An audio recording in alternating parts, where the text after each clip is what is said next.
Perang kedua negara tetangga antara Rusia dan Ukraina sampai saat ini masih terus berlanjut. Prajurit Moskow terus lancarkan serangan-serangan telak ke titik-titik yang ditengarai menjadi posisi pasukan Kiev. Tidak hanya itu, pasukan Putin juga terus merangsek masuk ke wilayah kekuasaan Ukraina.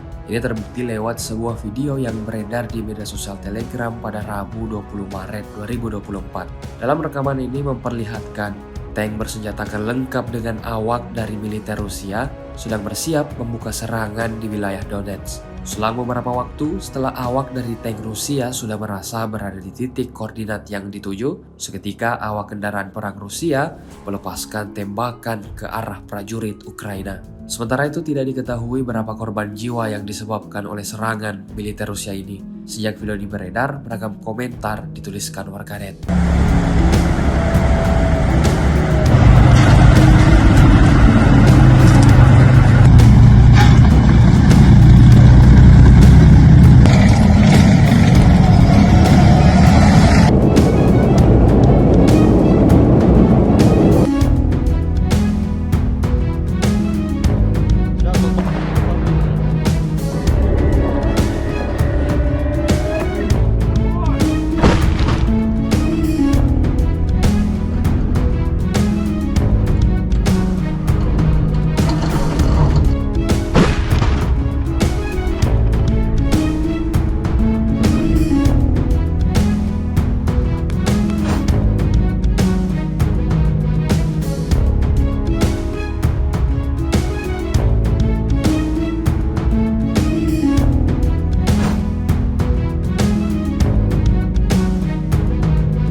Download Tribun X sekarang, menghadirkan lokal menjadi Indonesia.